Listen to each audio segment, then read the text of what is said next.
Hey, this is Jeff Scott. This is May 8th, 2016, early Sunday morning or late Saturday night since I'm out here on the West Coast. I've entitled tonight, Taking a Shot, and calling it Bounce Alert.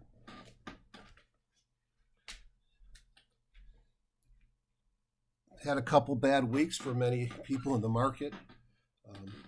Market finished down, although it tried some recovery on Friday, and I'll show you some reasons why I think a bounce may be in the cards.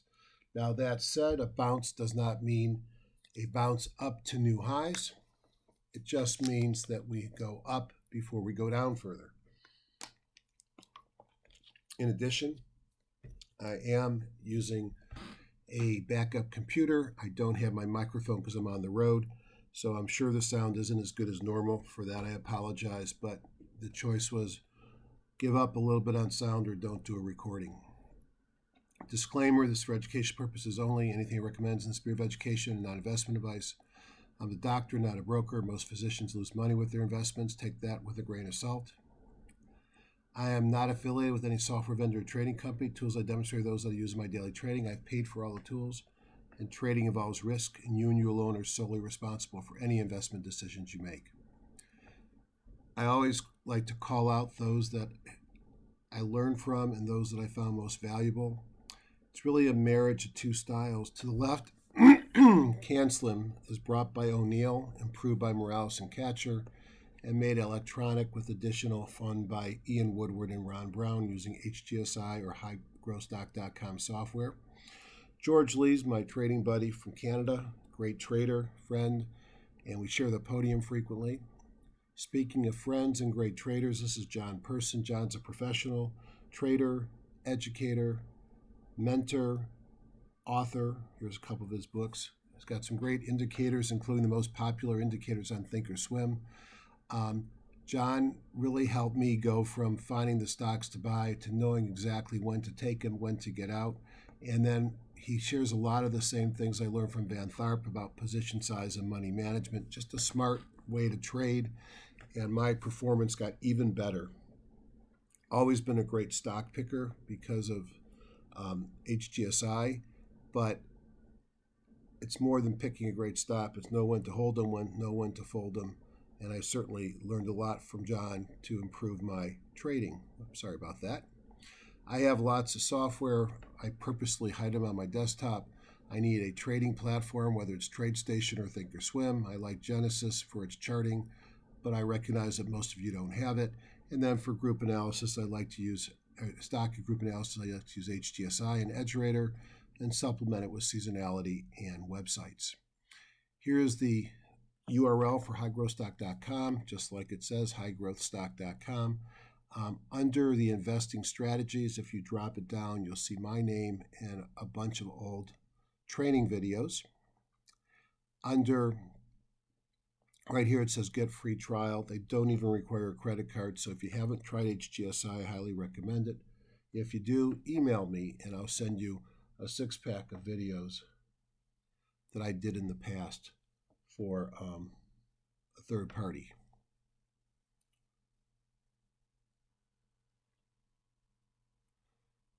Just want to remind everybody that John's doing a seminar on September 24th, 5th, and 6th of 2016 down here in sunny Palm Beach Gardens, Florida. The PUG group is a person's user group, a group that I started about a year ago. Many of you who watch these videos are participants. I will have a couple of speaking opportunities during that program, but I will also hold an all-day seminar on Friday, September 23rd. This is my only HGSI Doc seminar in 2016 that I'll be hosting. It'll be one day. It'll be $400, including lunch for those that are not attending John's program, $300 for those who are. Email me. We're up to about 5 people. I think I'll probably bring it up to 10.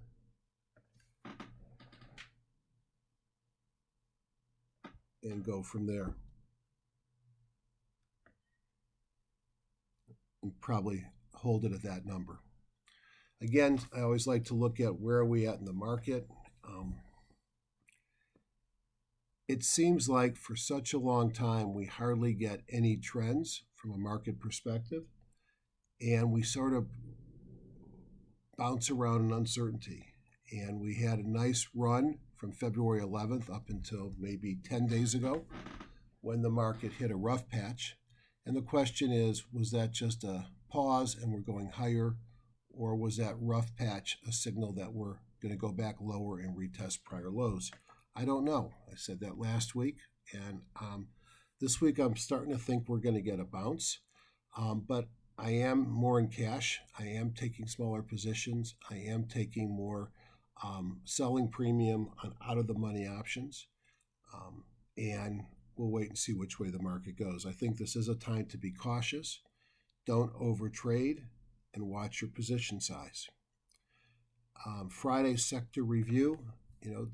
Friday was a much better day than the rest of the week. It started out pretty negative. The unemployment report was a big miss. Well, it's a miss. Whether it's big or not is beauty's in the eye of the beholder. And after initial sell-off, the market rallied. I guess it's because an interest rate hike is now off the cards, most likely for June. So we went from 4 this year, then to 3 this year, and now we're down to 2 this year. We'll see if we get any this year. So with interest rates easing off, no surprise, utilities were red. It's not necessarily good for banks, and you could see that the regional banks and the financials were mostly green, however. REITs, frankly, had a fantastic day, and they're one of the leading groups. Home builders were, for the most part, weak. Industrials were strong, and technology had a lot of strength. Major markets, the point of this slide, and for the purpose of everything I do, I use 3 simple moving averages and sometimes add a 4th and a 5th. The basic 3 in red is a 200 simple. The yellow, or on a white background, a blue, is the 50 simple, and the green is a 17-day simple.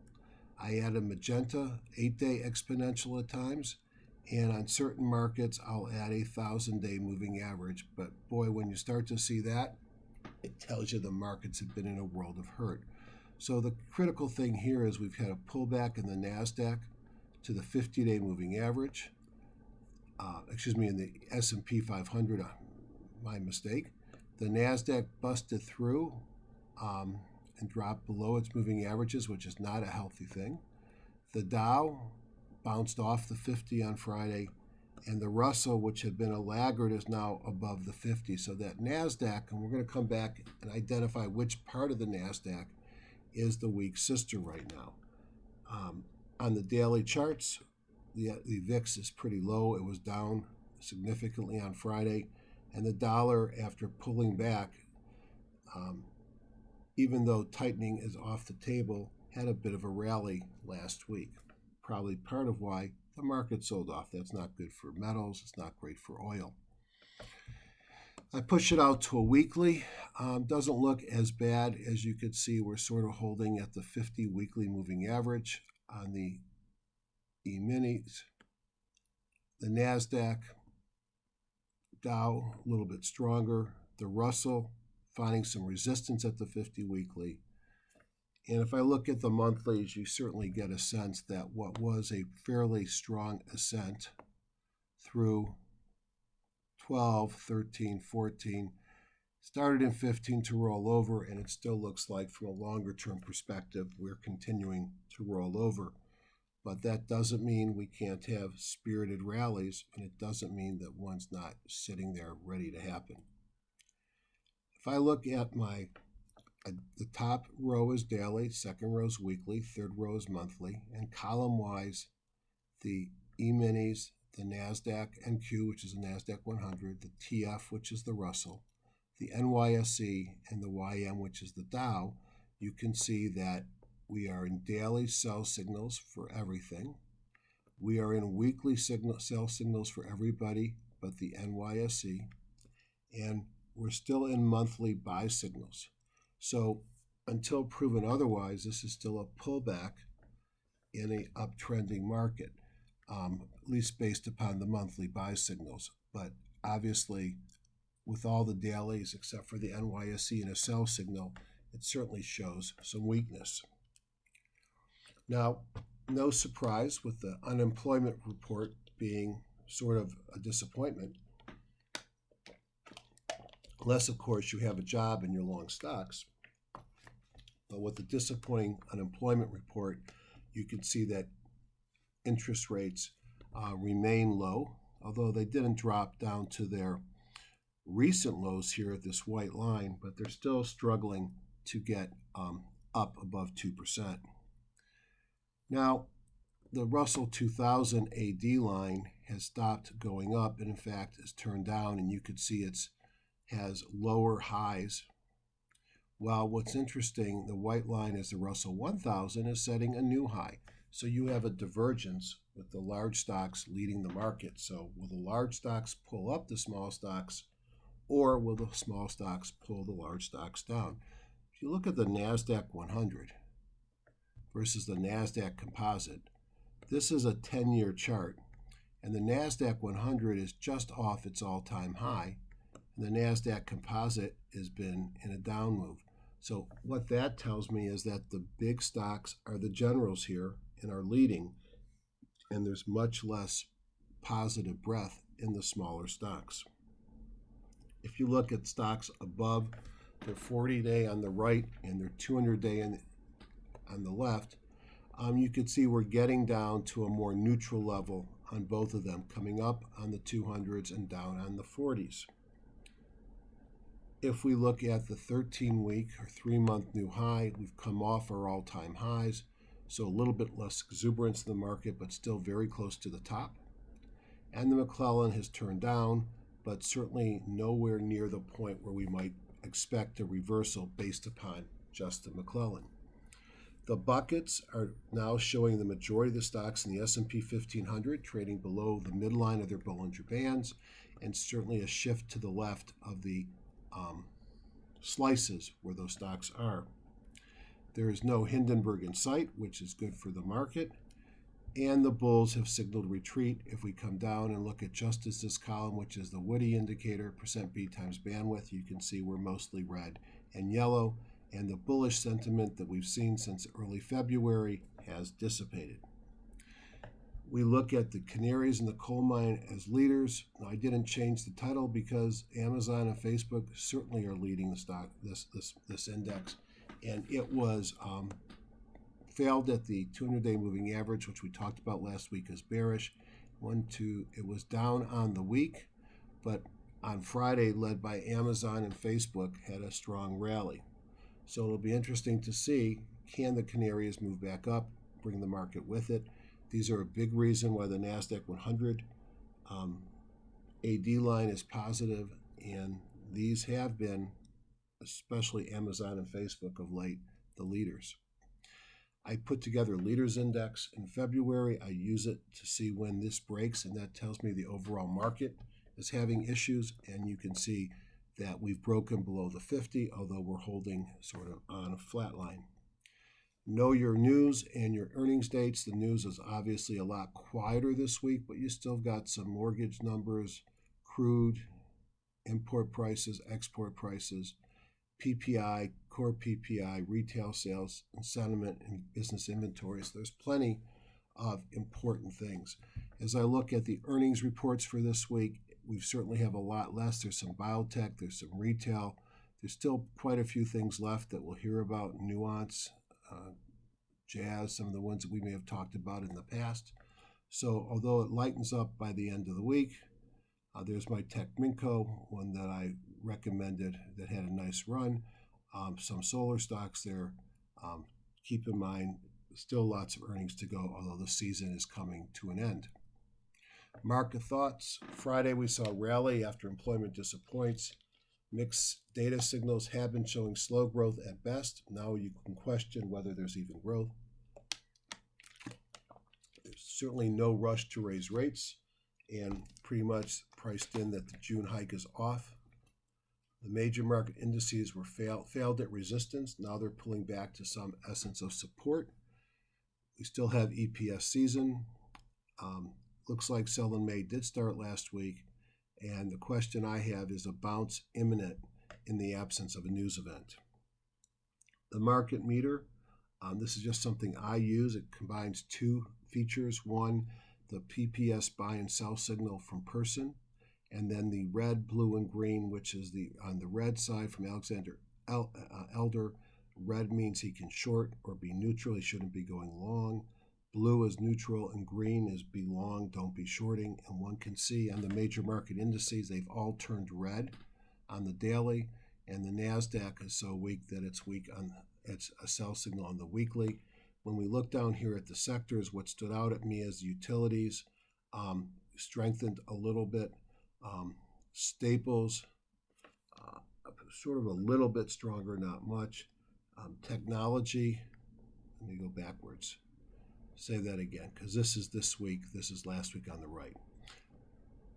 So looking at that, we've softened up, the cells have become blue, so that's an improvement. So I'm changing what I said. That was 5.1 on the right, this is 5.8.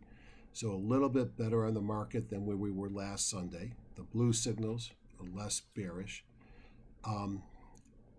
Still weakness on the daily, on the IWM. And when I look at the sectors, energy, which has been strong, weakened a little bit last week.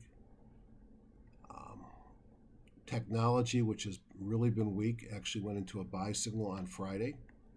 Staples have been strong, are still strong. Utilities, still strong. But I think the big news is up here, where a sense that perhaps some of the big selling is over, and that's why these have shifted to blue. Tonight's agenda, as always, introductory comments, market review, top-down analysis, and then some of my bottoms-up things in the chart of the week.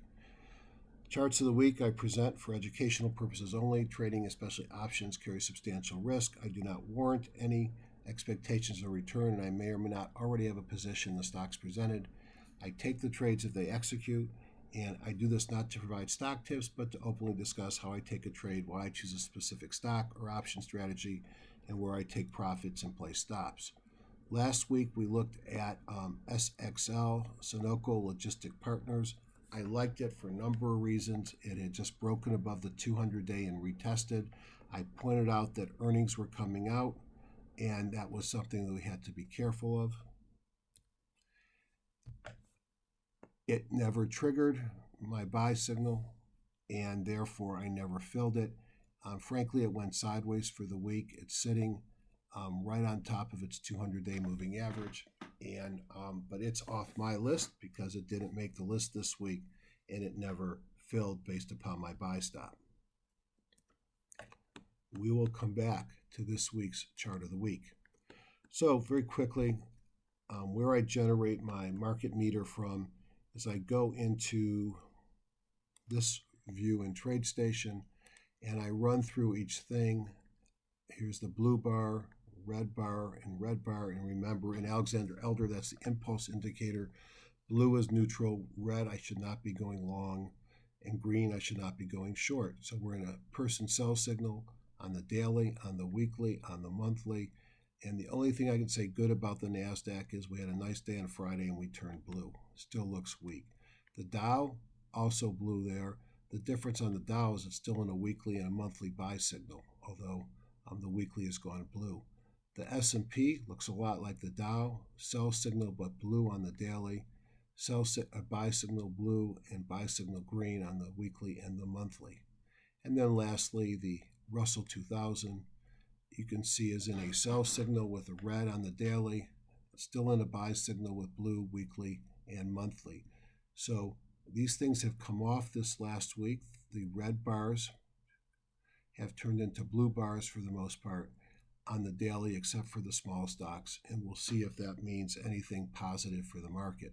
I'm not going to go through all of these, but look at healthcare. You can see how weak healthcare is, and notice the PPS sell signal came in even before Elder signal did, and the stock has sold off.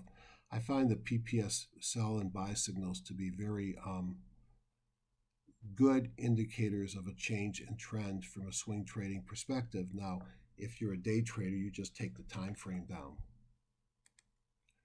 Let's go into the program and take a look at what's working.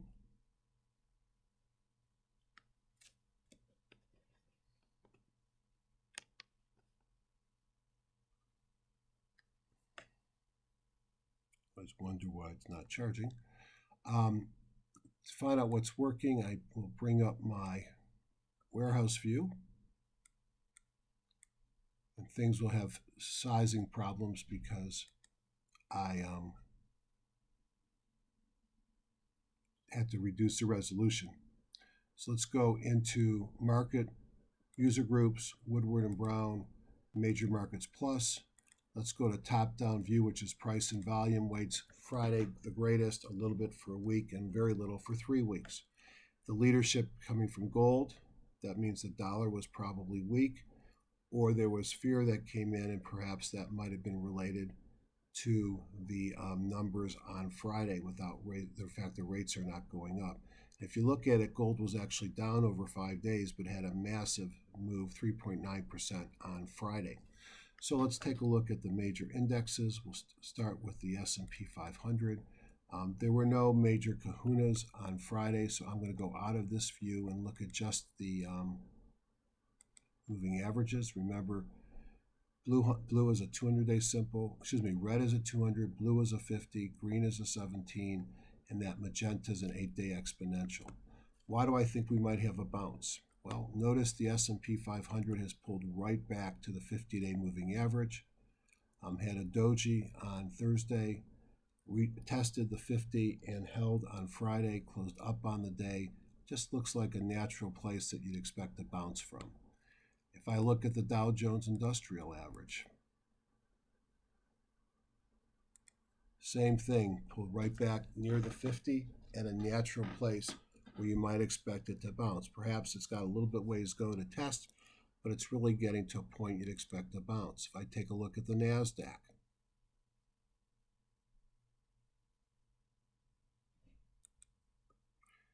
as I mentioned earlier, the NASDAQ has knifed through its moving averages and is considerably weaker. It did finish up on the day on Friday. And then the Russell 2000, which has had a very big move up off its lows. In fact, we looked at it last week just to remind myself. This swing here, we'll make it green because you could have made a lot of money on it, from the low to the spinning top high, was in 52 periods at 22%. And as I showed you the last 2 weeks, the leading stocks were not the typical generals, but there were a lot of metals, steel, gold, silver, oil services. And I called it junk off the bottom, not meaning that they were junky stocks or junky companies, but they're stocks that had been significantly beaten up over the preceding 12 to 24 months. If I go to look at the dollar, interestingly, the dollar tried to move up on Friday despite the fact that our employment was weak, but the dollar is clearly in a pretty significant downtrend going back to December. Popped up here, but it's still in a downtrend to proven otherwise. That's good for commodities. The volatility,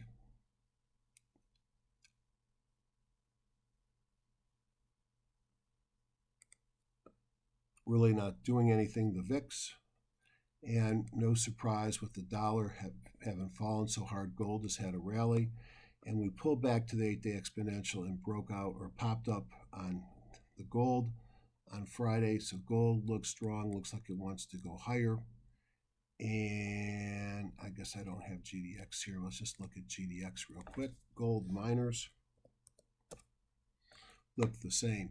Now, gold has been in a rather bearish market for quite some time, but what's different this time to me is that it's broken above the 200 and it's held, and it stayed above the 50 and for the most part above the 17. And where I was sort of hesitant to play a lot of these bounces, I am fairly good on gold right now. And then silver, a lot like gold, pulling into its 8-day exponential. So that's the market. The next thing I want to do is identify. So what can I tell you about the market? As I showed you on certainly the S&P and the Dow, we've pulled back to a very natural place for us to bounce. I'm not forgetting it's May, and I'm not forgetting that we're likely to go further down. but the market does not go down every day in a row. It doesn't go up every day in a row, and I think we might be getting to a point where we take a breather. We go down to the industry groups, and interesting, on this recent update, they changed a little bit, but take a look at the leadership groups here. This is top-down analysis. I'm sorry, there's 171 groups. If I look at the 2-day force, I'm down to only 55 leaders. If I go to the 2-day down, only utilities, medical devices, healthcare supplies, and midstream made it to the losing groups. So let's take a look at some of these leading groups. This is being ranked by force index, which is price and volume related. And let's see what pops up. Precious metal mining. So gold was strong, gold miners were strong. So let's just take a look at some of these very quickly.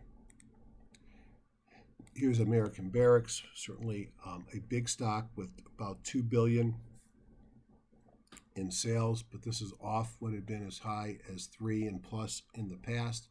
It makes money, although not much in the way of earnings growth if you look at actual dollars, but has growth coming into the stock, pays a small dividend, and it certainly looks just like GLD with a nice run-up. Newmont Mining, a little bit more expensive stock, similar pattern, nice run-up, pullback, and looks like it wants to take off again. Kinross, cheap gold player, doesn't make any money. And then Gold Corp, all of them look similar. I think it's certainly not a bad time to have some gold in your portfolio. The next index that we'll look at are the REITs. REITs were extremely strong. I showed that about Friday. The one that I picked a while ago and I'm still playing is CyrusOne, and you could see it's just had a big move this week as well. Let me see if I can resize this for now. But there were a lot of REITs, and when I look at my buy watch list, and I'll just show you what I'm talking about, and I'll show you later, you'll see how many REITs made it to my buy watch list. So the leading REIT by this scorecard, this is Equity One, a little loose, but certainly a lower left to upper right. Looks like it's going again. Mobile breakup from a squeeze and a kahuna, pays a 2% dividend, but it's very expensive. Public storage, this whole sector of rental storage units, which we use here in Florida, pull back. It's now sitting on the 50, a natural place for it to buy. Got great earnings per share growth, pays a 2.6 dividend. Unfortunately, it's also quite expensive. Don't know anything about Variet, VER, except nice looking pattern off of a double bottom here. Look at this hammer here. Looks like it's breaking out here. Look at the strength of the group. Everything is green, pays a 5.7% dividend.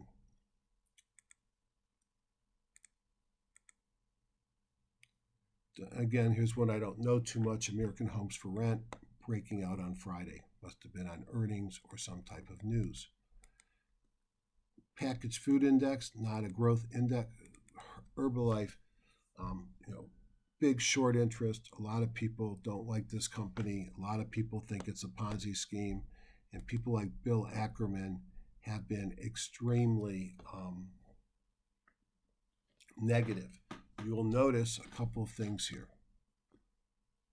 The average daily volume is 2 million, and they've got 23 million short, which means if and when there's a short squeeze here, and that may have been a bit of a short squeeze on earnings coming out Friday, and the short number will be updated in the next week or so, and it may come down.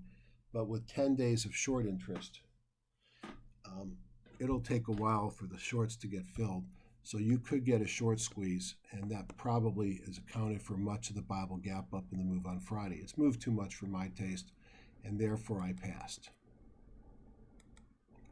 Post Holdings, also a Bible gap up, closed so in the lower third, a packaged food consumer staple. Heinz, Bible gap up. Hain Celestial Group, more my style. Everything's green up here, coming out of a squeeze, had a pocket pivot and a kahuna. A break above this 200-day moving average, it could be interesting. Enough of the food. I like growth, and that's not going to give it to me. IT services. Several of these looked interesting. We'll look at a couple of them. This is on my watch list, very similar pattern to the last one. I love these stocks that have just been lingering out, putting in a bottom here. And they break above the 200, everything turns green, mobile breakup from a squeeze, and a couple of kahunas and a pocket pivot. A lot of things I like. I like the earnings per share growth coming into the stock, and this is on my buy watch list. Cognizant, don't like it as much. Accenture also looks interesting, sort of a high base here, sort of a cup, handle, breakout sideways. Had a kahuna on Friday, mobile breakout on a squeeze. It looks like it wants to run as well. So as you can see, what I do is I go through the top number of groups. We're on group number 5, oil, gas, and services. I also like Atwood. I've liked it for the last couple of weeks. I've started nibbling. I need to nibble more. Big day on Friday, mobile breakup from a squeeze. A kahuna turned everything green, pays a nice little dividend. You could see tons of demand. Earnings per share growth is diminishing, but it still makes money. Trades at a multiple of 1.5. Something tells me this thing is overly killed. This might be something to take a look at. I am. Transocean rig,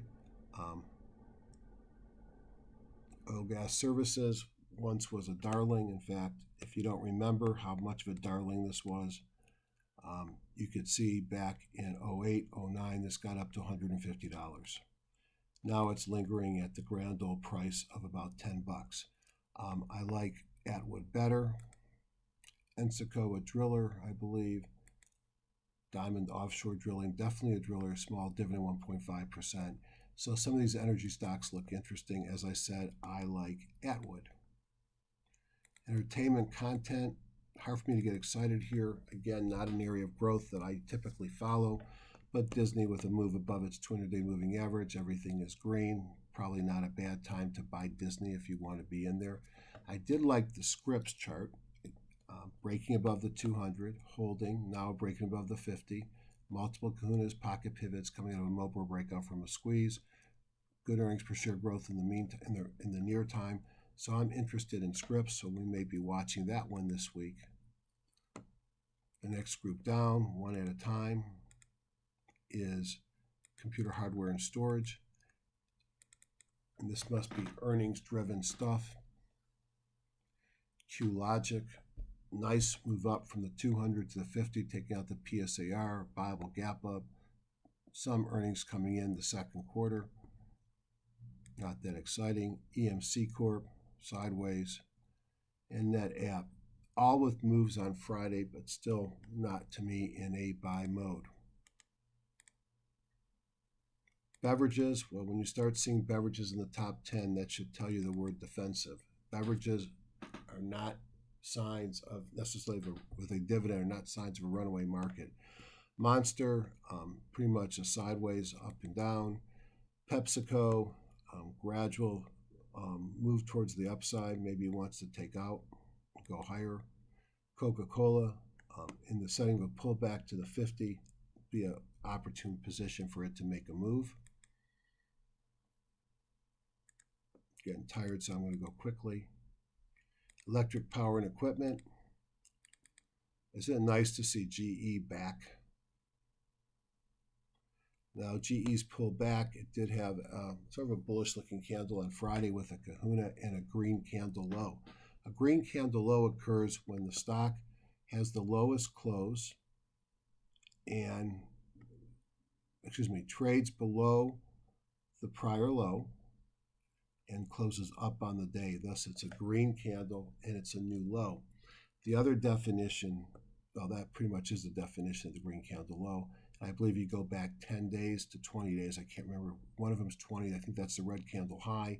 The green candle low is 10-day look back. If I go into TradeStation, one of the reasons why I'm somewhat bullish, let me make sure that I don't look stupid here, is if I ran this analysis, my red candle highs were 23. My green candle lows, I got 23 A's, are 286. When I start to see a 12, 14 to 1 green candle lows to red candle highs, it tells me we're probably at a short-term market bottom and we're going to bounce, hence my title. So GE pulling back here, pays a 3% dividend. And then I don't know Watt at all. I see it talked about on a lot of boards. Watt made a move, pulled back. If you want to get in Watt, set your stop, buy stop above that PSAR dot, send your sell stop somewhere probably around that 50-day or 17-day moving average and see what happens. I know this sort of has a cult following, trades over 500,000 shares a day. But those two, GE and Watt, are bringing this group to the top. And then lastly, some of the ones that we talk about more often, steel producers. Now, a lot of them pulled back this week. Take a look at U.S. Steel.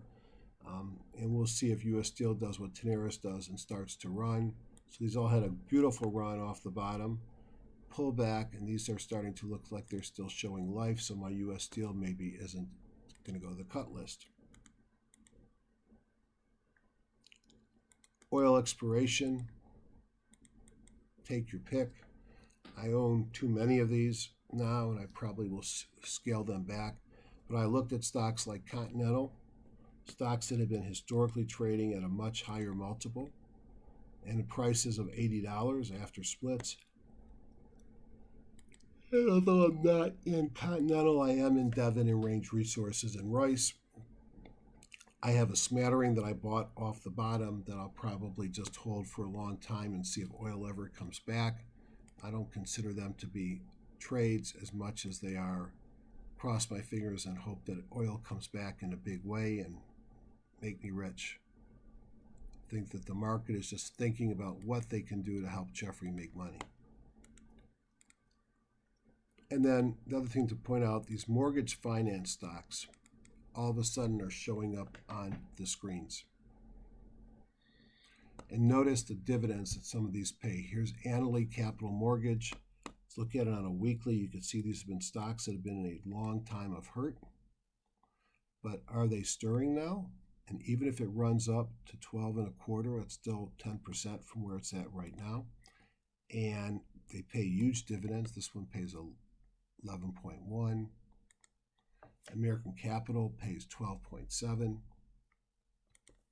Two Harbors pays 11.1.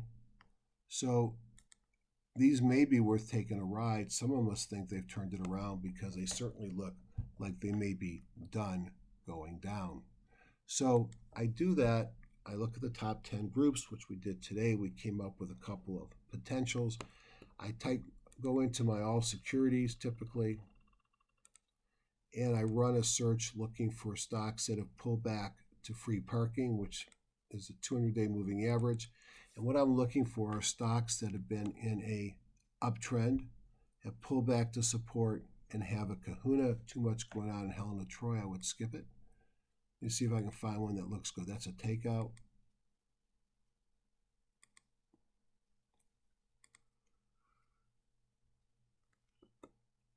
All right, so this is a stock that's had a nice move up off of its bottom. This is Tribune Company. Not saying media. I'm not saying I'm buying it. Traded sideways, is within 1% of the 50 and had momentum come in Friday. Also a green candle low. This is Tribune Media.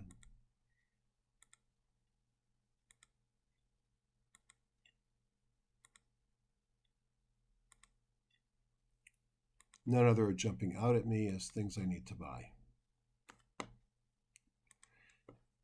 There's another scan that I like to use, which is PSR reversal close at a squeeze. And I find a lot of great stocks, and I think I found the first one looks great, and I'm recognizing a lot of the others as well. So this scan is to look for stocks that are in a squeeze. So the squeeze is going to tell me that they're starting to compress their range, and they're probably close to a major moving average. It also requires a PSAR dot to be close so that there's a high chance that if it moves up tomorrow, there's a reversal. And there are people that trade the PSAR reversal. So what I would do on Striker, and I like Striker, it's got two kahunas a row, a pocket pivot. It's breaking out above the 17, mobile breakout from a squeeze. Everything is green.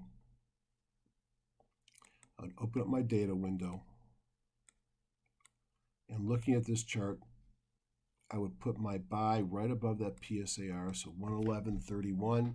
is when the PSAR dot flips, I might put my buy at 11.35.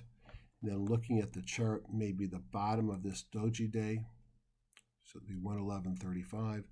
The bottom of the doji day was 108.01, so maybe about 108. So I'm putting less than 4% at risk on this trade, and I think it's a high probability trade.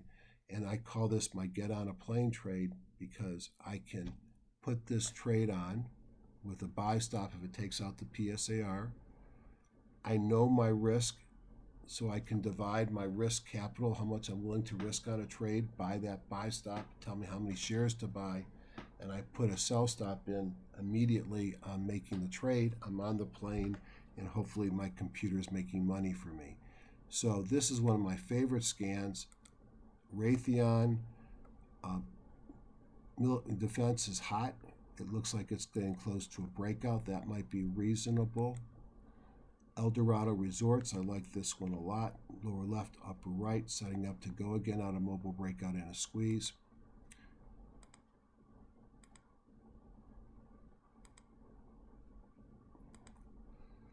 So I always find some stocks to buy on those two. Now, my real secret weapon for the market is John's Indicators and TradeStation. And the place that I find my best winners is going into the scanner and scanning for John's buy signals and his secret weapon, the high close doji. So on Friday on my large watch list, there are 68 high close dojis. Now John uses a smaller watch list than I use, and in his watch list, he only has 16. Here's that Stryker Corporation. So that Stryker, which I thought looked good, had a high close doji on Friday. It's in a PPS buy weekly and daily. Why didn't I pick this one? Because it's not really a high close doji when it occurs at the end or in the midst of a long run-up. I want to find stocks that are in a downtrend that have a reversal candle called the high close doji on strong volume, and that's what I want to be buying. So I screened it, as you saw on my screener where I have a larger universe. I had 60 some. I added some stocks from my buy watch list, and I came up with my stocks to buy for this weekend. AbbVie is a biotech stock that thinks it's a pharma stock. It pays a 3.3% dividend, high close doji on Friday. PPS buy signal on daily and weekly. Look how strong the OBV is. Recent squeeze on the weekly. Lot to like here. Here's my Atwood. Buy signal on the weekly, buy signal on the daily. OBV starting to break out. This could have been my pick of the week, and maybe it should have been. Don't know anything about BEL or Belmont Limited, but in a downtrend, strong volume, in a squeeze, high close doji on the weekly and the daily. This may be a sleeper and one you might look at. It's a relatively cheap stock, around $10. I like the strong OBV, I like the PPSs, and I like the HCD. DeVry, a name that I've lost money on most times when I traded in the past, so I always get nervous, also looks interesting. It's got a high close doji and a PPS buy signal on the weekly with strong OBV. On the daily, it had a Bible gap up, and OBV looks good. That looks interesting. This one's not supposed to be here. That was just, and then the one I'm going to recommend for this weekend happens to be a REIT. It's TWO. So let's quickly go look at it in HGSI, and let me talk to you about why I like this stock.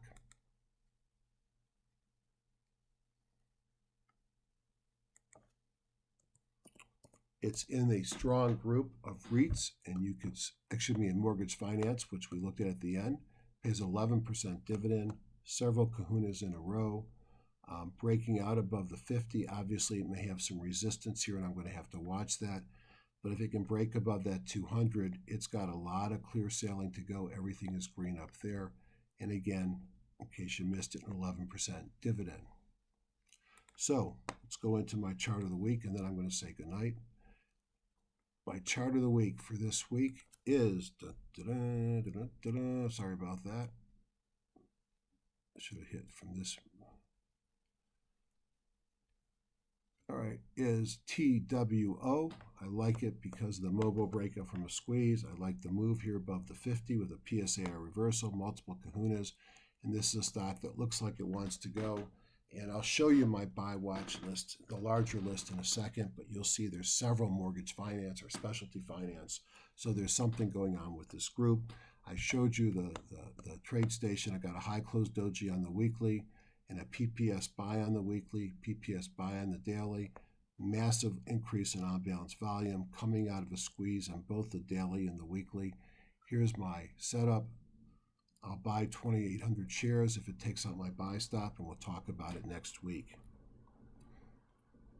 Before I go and just show you my buy stop and say goodbye, the PUG group is open to anybody that's got John's lifetime indicators.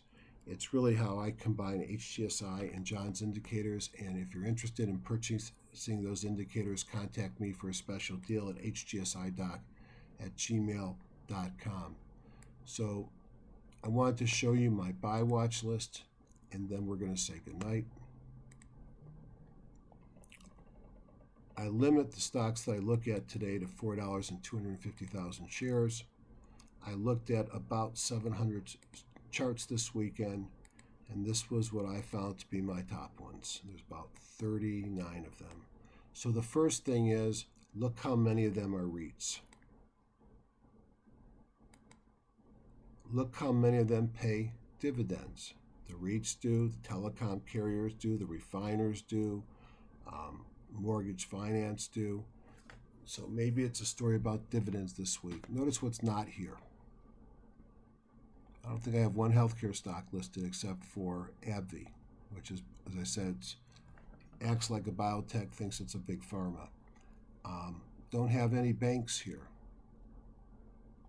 Interesting what we found. Not a lot of energy. Here's a service equipment, Atwood. Here's my list.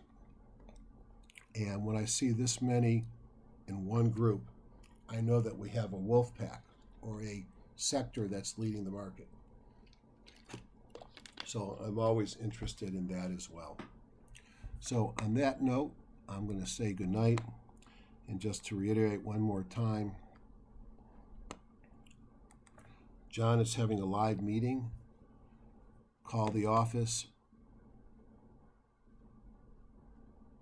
and sign up, or email me, especially if you're interested in coming to my meeting. Look forward to meeting many of the hundreds of people that have now subscribed to my YouTube videos, and hopefully some of you will come to the meeting. Goodbye, everybody, and have a great night. Thank you.